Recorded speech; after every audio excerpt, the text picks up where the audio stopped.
আসসালামু আলাইকুম সবাইকে। জোর করে ভালোবাসা গল্পের 3 নাম্বার পার্ট। তো বেশি কথা না বলে চলুন গল্প শুরু করা যাক। প্রায় 1 ঘন্টা কেটে গিয়েছে। শাওয়ারের নিচে দাঁড়িয়ে আছে প্রান্তিক। কোনোভাবেই মাথা ঠান্ডা হচ্ছে না তার। ক্ষণে ক্ষণে মনে পড়ছে রজনীর ঘৃণাভরা দৃষ্টি। এই দৃষ্টির বিষাক্ত ধারালো সূচের মতো ফুটছে প্রান্তিকের শরীরে। এরই মাঝে হঠাৎ মনে হলো এই মুহূর্তে তাকে রজনীকে দেখতে হবে। মানে দেখতেই হবে, যা কিছু হয়ে যাক তবুও তার রজনীকে দেখতেই হবে। শাওয়ার থেকে বের হয়ে ব্লু জিন্স আর সাদা হুডি পরে নিল প্রান্তিক। ড্রেসিং টেবিলের সামনে দাঁড়িয়ে হাতে ঘড়ি বাঁধতে বাঁধতে মনে হলো তাকে যেন কেমন কালো দেখা যাচ্ছে। মুখে একটা ব্রণ হয়েছে, দাড়িগুলো যেন একটু বেশি বড় হয়ে গিয়েছে, চোখের নিচে একটু ডার্ক হয়েছে। নিজের ত্বকের প্রতি যত্নশীল হতে হবে, যেভাবেই হোক সুন্দর দেখা যেতে হবে। বারবার আয়নায় মুখ এদিক ওদিক করে ঘুরিয়ে ঘুরিয়ে নিজের মুখ দেখছে। তাকে কি দেখতে অনেক খারাপ দেখা যাচ্ছে? নিজের চেহারা নিয়ে এর আগে পরে ভাবা ছেলেটা আজ নিজের চেহারা নিয়ে ভীষণ চিন্তিত। এর আগে কখনো আয়নায় দাঁড়িয়ে সে ভাবেনি তাকে ভালো নাকি খারাপ দেখা যাচ্ছে বা চেহারার আরো উন্নতি করা প্রয়োজন। এই ছেলেটার চেহারায় কোনো দিক থেকে কোনো কমতি নেই, তবুও আজ যেন সব কম লাগছে। প্রেমে পড়লে বোধহয় এমনই হয়। গায়ে বডি স্প্রে মেরে টাওয়েল দিয়ে মাথায় ভেজা চুলগুলো মুছতে মুছতে জানালার পাশে দাঁড়ালো। বাইরে ওয়াল ঘেঁষে সারিবদ্ধ কতগুলো রজনীগন্ধা ফুলের গাছ, তার মধ্যে একটা গাছে ফুল এসেছে। প্রান্তিক পেছনের দরজা খুলে বাইরে বের হলো, মুখে ক্ষীণ হাসি। রজনীগন্ধা ফুলটা টেনে এনে নাকের সাথে মিশিয়ে প্রাণ ভরে সুবাস নিল। ফুলটা নাকের সাথে মেশাতেই মনে হলো রজনী মিশে আছে তার সাথে। ফুল ছেড়ে উঠে দাঁড়িয়ে আকাশের পানে তাকিয়ে বলল, হে প্রকৃতি, নারীকেও তো ফুলের সাথে তুলনা করা হয়, তাহলে বলো কোন রজনীগন্ধা বেশি সুন্দর, কোন রজনীগন্ধা বেশি সুবাস ছড়ায়, তোমার নাকি আমার? প্রান্তিকের মনে হলো কোনো এক অলৌকিক শক্তি তার কানে কানে এসে বলে গেল, তোমার রজনীগন্ধার চেয়ে সুন্দর ফুল এই পৃথিবীতে আর নেই, তোমার রজনীগন্ধাই বেশি সুন্দর। প্রান্তিক বাঁকা হাসি দিয়ে বলল, থ্যাঙ্কস। প্রান্তিক রাগী, মারামারি করে, পলিটিক্সের সাথে জড়িত, তবে কোনো অন্যায় কাজে জড়িত নয়, বরং অন্যায়ের প্রতিবাদ করতে তাকে মারামারিতে আসতে হয়েছে। আগে ভুলেও কারো গায়ে হাত তুলতো না, তার বাবার গায়ে বিরোধী দল হাত উঠানোতে প্রান্তিক বেপরোয়া হয়ে গিয়েছে। এখন রেগুলার কারো না কারো গায়ে হাত তুলে। অসহায় মানুষের কাছে ভালোবাসার এক নাম প্রান্তিক চৌধুরী, আর খারাপ মানুষের কাছে প্রান্তিক চৌধুরী এক আতঙ্কের নাম। দিনে দিনে হিংস্র থেকে আরো হিংস্র হয়ে উঠছে। তবে প্রান্তিককে যারা চেনে জানে, ছেলেটার উপরে রক্ত দিয়ে যেমন ছড়াছড়ি, তেমনি ভেতরে কমল একটা হৃদয় আছে। তাছাড়া প্রান্তিক খুবই প্রকৃতিপ্রেমী ছেলে। প্রকৃতির মাঝে হারিয়ে যেতে ভালো লাগে তার। কিছু অদ্ভুত কাজও করে সে। রাতে ঘুম হচ্ছে না, মাঝরাতে শ্রাবণকে ডেকে বলবে, শ্রাবণ গাড়ি বের কর, আমরা ট্যুরে যাব। কোনো কিছু নিয়ে অনেক বেশি চিন্তিত বা ক্লান্ত হলে সে গাড়ি নিয়ে প্রকৃতি ভ্রমণে বেরিয়ে পড়ে। তাছাড়া নিজের বাড়িও একদম আস্ত একটা সুন্দর প্রকৃতির মতো সাজিয়েছে। বাড়ির পেছনে বিশাল বড় 1 খণ্ড জমি আছে। সেখানে শহরের 1% জমির দাম 15 লক্ষ টাকার মতো। সেখানে প্রান্তিক 2 বিঘার মতো জমিতে লাল সাদা হলুদ কালারের গোলাপ, সূর্যমুখী, রজনীগন্ধা, চন্দ্রমল্লিকা, ডালিয়ার চাষ করেছে। জুই, বেলি, হাসনাহেনা, শিউলি, সব রকমের ফুলের গাছই তার বাড়িতে আছে। ফুলের সুবাস তার খুব প্রিয়। একটা ফুলও সে বিক্রি করে না। ফুল বাগান পাহারা দিতেও লোক রাখা আছে। ইচ্ছে হলে এই ফুল থেকে সে অনেক টাকা উপার্জন করতে পারে, কিন্তু করে না। একটা ফুলও কাউকে ছিটতে দেয় না, শুধুমাত্র শখের বসেই ফুলের চাষ করা। একটা ছেলে ভ্রমণ পিপাসু, ফুলপ্রেমী, উপন্যাস পড়ে সময় পেলে প্রকৃতির মাঝে ডুবে থাকতে পছন্দ করে।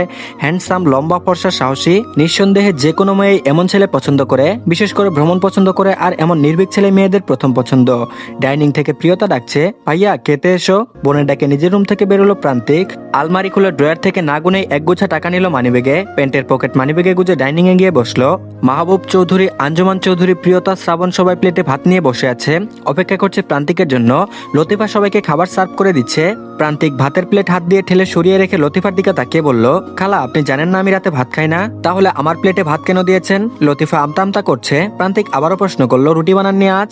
লতিফা বলল, না মানে বাজান। প্রান্তিক বলল, কি হয়েছে আপনার? আপনার কি শরীর খারাপ? অসুস্থ হলে বেশি চাপ নিবেন না, আম্মুর সাথে গিয়ে একটু পরেই ডাক্তার দেখিয়ে আসেন। শরীর খারাপ হলে নিজেকে কষ্ট দিবেন না। প্রান্তিক শ্রাবণের দিকে তাকিয়ে বলল, খাওয়া কি শুরু করেছিস শ্রাবণ? শুরু না করলে নিচ থেকে 2টা রুটি নিয়ে আই। মাহবুব আর আঞ্জুমান আর এতক্ষণ ছেলের দিকে তাকিয়েছিল। প্রিয়তাও তার আম্মুর কিছু বলার জন্য অপেক্ষা করছিল। আঞ্জুমান এবার মুখ খুললো। শ্রাবণকে বলল, তুই খেতে বস বাবা। প্রান্তিকের দিকে তাকিয়ে আবারও বলল, সারাদিন কিছু খেয়েছো তুমি? প্রান্তিক বলল, খেয়েছিলাম আম্মু। আঞ্জুমান বলল, ভাত খেয়েছো আজ সারাদিন? প্রান্তিক বলল, না। আঞ্জুমান আবারও বলল, তাহলে এখন রুটি খাবে কেন? আমি লতিফাকে নিষেধ করেছি আজ রুটি করতে। প্রান্তিক বলল, আম্মু তুমি জানো না আমি বেশি ভাত খাই না, এতে মেদ বাড়ে খুব। লতিফা খুঁচা দিতে আঞ্জুমান ছেলেকে বলল, শরীর দুর্বল হবে তোমার, কাল মারামারি করবে কিভাবে? প্রান্তিক বলল, আম্মু মারামারি তো করতে চাই না, কিন্তু এমন কিছু দেখি যে হাত না উঠিয়ে পারি না।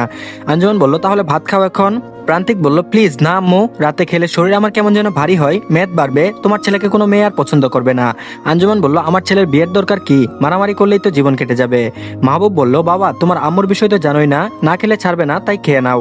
আঞ্জুমান চেয়ার ছেড়ে উঠে উঠে এসে ছেলের ভাতের প্লেট এগিয়ে নিয়ে ভাত মাখিয়ে ছেলের মুখে পুরে দিল।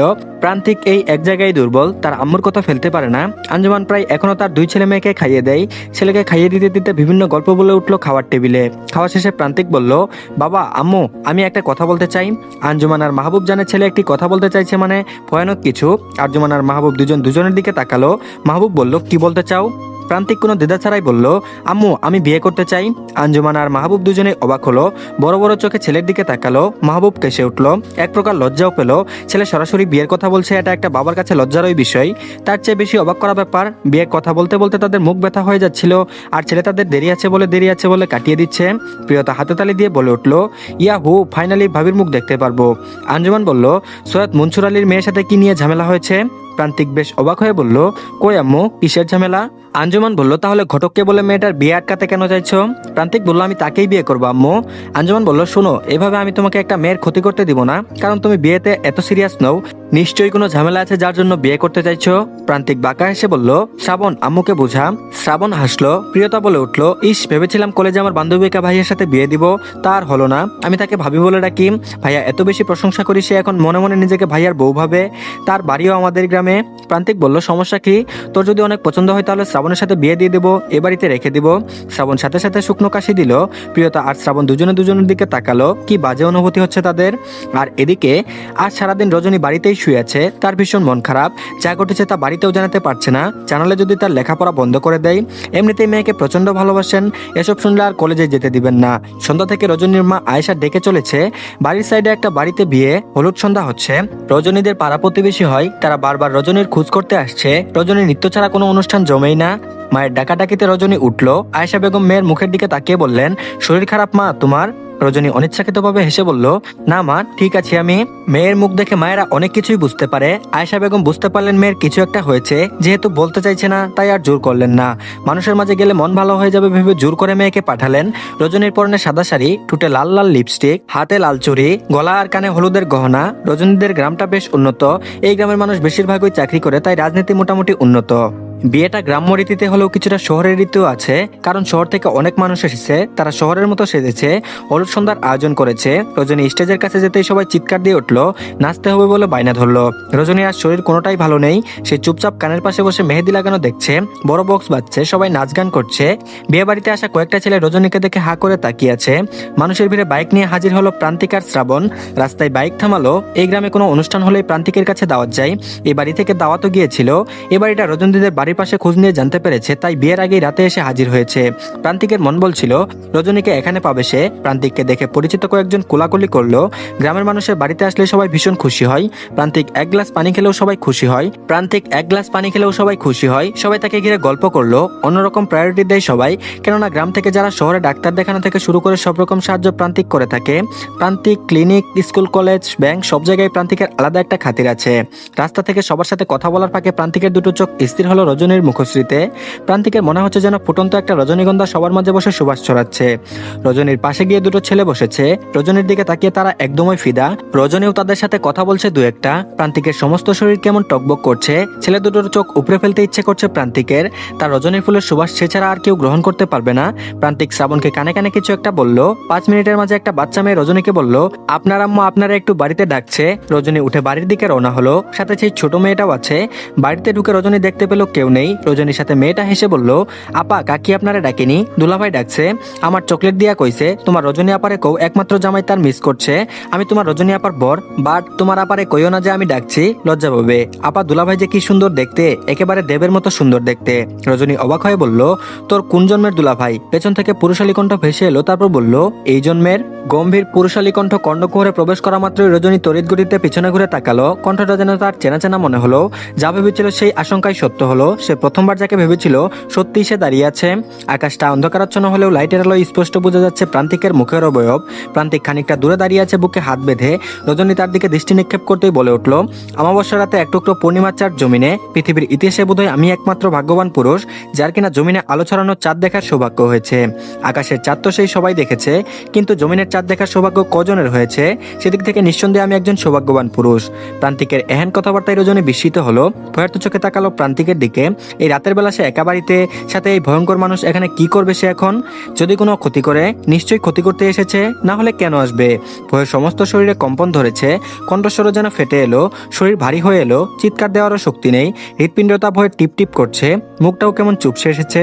অন্যদিকে প্রান্তিকের চোখ মুখ জুড়ে মুগ্ধতা, প্রান্তিকের দৃষ্টি নিবদ্ধ হয়ে আছে রজনীর গাঢ় লাল লিপস্টিক পরা ওষ্ঠপানে, মুগ্ধ হয়ে দেখছে রজনীর ঠোঁট দুটো একটু বেশি সুন্দর।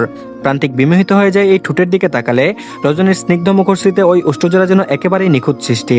প্রান্তিকের ঠোঁটজোড়া মৃদু হাসি দেখার পিপাসা যেন মিটছে না। এর আগে অজস্র ঠোঁট সে দেখেছে, তবে এতটা বিমোহিত হয়নি। তো ধন্যবাদ সবাইকে, এই পার্টটি এই পর্যন্তই। পরবর্তী পার্টও দিয়ে দেওয়া হয়েছে, কমেন্ট বক্সে লিঙ্ক পেয়ে যাবেন আর ডিসক্রিপশন বক্সেও পাবেন। তো সবাই দেখে নেবেন আর প্লিজ সবাই চ্যানেলটিকে সাবস্ক্রাইব করে দিন। আল্লাহ হাফেজ।